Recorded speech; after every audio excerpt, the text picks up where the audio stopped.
Saturday morning. The griddle is hot, the kids or the grandkids are at the table, and you tear open a box that has been on American shelves longer than you have been alive. It feels like the most wholesome thing you can do. And the company that printed the word wheat on that box is counting on you never turning it over. Here's the forbidden fact. Most of the big pancake mixes in this country are not built on wheat in any way your grandmother would recognize. They are built on bleached white starch, an aluminum leavener, and in some boxes, the exact same trans fat and petroleum dyes that those companies are forced to warn you about in Europe. Same brand, same box, different recipe overseas. The packaged pancake and baking mix business in the United States pulls in well over $1 billion every year. $1 billion. And the easiest way to hit a price point that low is to strip the grain of everything that made it food in the first place. I pulled 5 of the biggest names off the shelf and read every word. Then I found 3 brands that still start with real wheat. Let's get into it. First, you have to understand what they take out. A grain of wheat has 3 parts: the bran, the germ, and the starchy center. The bran and the germ are where almost all the fiber, the oils, and the nutrition live, and they are also the parts that spoil. So the factory grinds them off and throws them out. What is left is the white starchy center, bleached pale with chemicals, and then enriched, which is a polite word for spraying back a handful of synthetic vitamins to replace the dozens of real ones they just removed. That is what enriched bleached flour means. It is wheat with the wheat taken out. Then they stack on the shortcuts, sodium aluminum phosphate to make it rise on the cheap, palm oil or partially hydrogenated oil so it never goes stale, dextrose and corn syrup solids for browning, and in the worst cases, petroleum dyes to fake a golden color. So let's count down the 5 worst offenders, starting at number 5. Number 5 is the store brand. We will use Walmart's Great Value Complete as our example, but every chain has its twin. And here is the part nobody tells you. That store brand is not made in some humble little mill. Read the Great Value Buttermilk box and you find enriched bleached flour, sodium aluminum phosphate, dextrose, soybean oil, and buttermilk powder. It is the same refined aluminum raised formula as the name brands, just with a cheaper label. And in March of 2022, a lot of this very great value pancake mix was recalled by the company that actually manufactures it over a possible contamination issue. Hold on to the name of that manufacturer because you are going to meet them again in about 90 seconds, wearing a much fancier outfit. At number 5, just skip it. Number 4 is Crustia's, and this one earns its spot through marketing. The bag probably says no artificial flavors, no artificial colors, no artificial preservatives. It looks like the responsible choice, so people grab it and feel good. But flip it over. The very first ingredient is enriched bleached flour, then sugar, then dextrose, then sodium aluminum phosphate, then modified food starch and sodium stearoyl lactylate. No artificial color does not mean no aluminum, and it does not mean real wheat. It is the same stripped white starch as everyone else, dressed up in clean label language. And remember that store brand at number 5, the one that got recalled?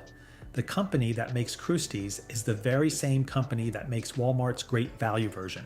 The premium bag and the bargain bag roll off the same line.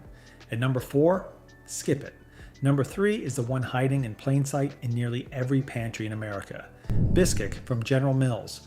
Most people do not even think of it as a pancake mix. It is just biscuit, which is exactly why no one reads it. The first ingredient is enriched bleached flour, the stripped white starch we talked about. Then comes palm oil, then sodium aluminum phosphate, then monoglycerates. And the box openly states it contains bioengineered ingredients, which is the legal term for genetically modified. For the record, this is a brand that for years was built on partially hydrogenated oil before public pressure forced a change. A mix that calls itself a baking staple should be made of real grain. This one is made of bleached starch, palm oil, and aluminum. At number 3, skip it. And if these first 3 already have you side-eyeing your pantry, do me a quick favor and hit subscribe. It is free and it is the single biggest thing that helps these investigations reach more people. Number 2 is the icon, the face that was on the box for 130 years, Aunt Jemima, now relaunched as Pearl Milling Company by its owner, the giant PepsiCo. The brand was retired in 2021 because the old image was rooted in a racial stereotype, and that history is worth remembering. But our quarrel today is with the recipe. The plain mix starts, as always, with enriched bleached flour and sodium aluminum phosphate. Now reach for the buttermilk complete, the one people actually buy, and the back gets uglier. Partially hydrogenated soybean oil, our trans fat headliner, corn syrup solids, mono and diglycerides, and sodium metabisulfite, a sulfate preservative that can be a real problem for people with asthma. And that proud word buttermilk on the front, it is dried buttermilk powder propped up by a chemistry set. A famous name is not the same thing as real food. At number 2, skip it. And number 1, the worst offender on this entire list is Hungry Jack, because this box manages to combine almost every red flag we have named into a single cheerful breakfast. Read the complete buttermilk, enriched bleached flour, sodium aluminum phosphate, then partially hydrogenated soybean and cottonseed oil, the trans fat, and then listed in plain English, colored with yellow 5 and red 40. Stop and think about that. They are pouring 2 petroleum-based dyes into a pancake mix, a food made almost entirely for children, purely to fake a golden color that real wheat would have given them for free. Trans fat and synthetic dye in a breakfast aimed at kids. At number 1, skip it. Now, before the good news, here's the part that should make you angry. Those 2 dyes in the Hungry Jack box, yellow 5 and red 40, since 2010, the European Union has required any food containing them to carry a printed warning on the label. The exact words are that the product may have an adverse effect on activity and attention in children.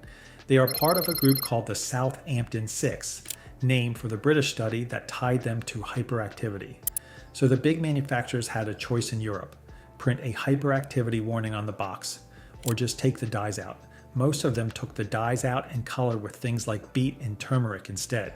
The European child gets the protection, the American child gets the petroleum. That protection exists, just not here. And the simplest fix of all costs pennies: whole wheat flour, aluminum-free baking powder, a spoon of sugar, and a pinch of salt, shaken together in a mason jar. Add your own egg, milk, and a little melted butter on Saturday morning, and you have beaten every box on this list. My exact ratio is in the description below. Before we name the good ones, here is a 30-second test you can run on any bag in the store without me. Check 1. Find the flour. If the first word is enriched bleached flour, you are buying stripped white starch. If it says whole grain wheat or whole wheat, you are buying real food. Check 2. Find the fat. The words partially hydrogenated, shortening, or palm oil are your stop sign. Check 3. Find the extras. Sodium aluminum phosphate is the aluminum shortcut. A color followed by a number is petroleum. And the letters BHT and the word sulfite are preservatives you do not need. Pass all 3 checks and you have already beaten most of the aisle. So who passes? 3 brands that actually start with real wheat. We will count up, starting at number 3. Number 3 is Kodiak Cakes. And the story here is pure Americana. When the founder, Joel Clark, was just 8 years old, he loaded his mother's homemade whole wheat flapjack mix into a little red wagon and sold it door to door to the neighbors. Years later, he and a partner took that family recipe onto the show Shark Tank. And every single investor turned them down. They built it anyway, and today it is one of the best-selling pancake mixes in the country. The first 2 ingredients are 100% whole grain wheat flour and 100% whole grain oat flour, non-GMO, with real protein baked in and no dyes. At number 3, buy it. Number 2 is Bob's Red Mill, and this is my favorite story on the shelf. Bob Moore and his wife Charlie started the company in 1978, grinding whole grains the old way, slowly, between actual quartz millstones, while everyone else raced to strip and bleach. Here's the part that gets me. On his 81st birthday, Bob did not sell the company to the highest bidder. He gave it to his employees, signing it over through an ownership plan so that the people who built it would own it. By 2020, it was 100% employee owned. Bob passed away in 2024 at 94, and that legacy is still in every bag. Whole grain, stone ground, non-GMO verified. At number 2, buy it. If you are getting value out of this, tap that like button for me. It genuinely helps this channel reach more folks who are tired of being fooled in the breakfast aisle. And number 1, the best on the shelf, is Arrowhead Mills, because this brand was doing real organic wheat before organic was even a word people used. It was founded back in 1960 by a Texas farmer named Frank Ford, who believed in stone grinding whole organic grain when the rest of the industry was sprinting in the opposite direction. More than 60 years later, they still do it the same way. Turn over the organic buttermilk mix and you can read the whole list out loud. Organic whole grain wheat flour, organic cane sugar, real organic buttermilk, and an aluminum-free leavener. No dyes, no hydrogenated oil, no aluminum, certified organic, and non-GMO. So there it is. Skip the store brands, skip crudies, skip Bisquick, skip pearl milling, and skip Hungry Jack. Reach instead for Kodiak Cakes, Bob's Red Mill, and Arrowhead Mills. And if you have 5 spare minutes, just shake up a jar yourself. Here is what I want from you. Drop a comment and tell me which box has been living in your pantry and whether this changed your Saturday mornings. And if it did, subscribe, because next time we are reading the back of another box you have trusted your whole life. See you then.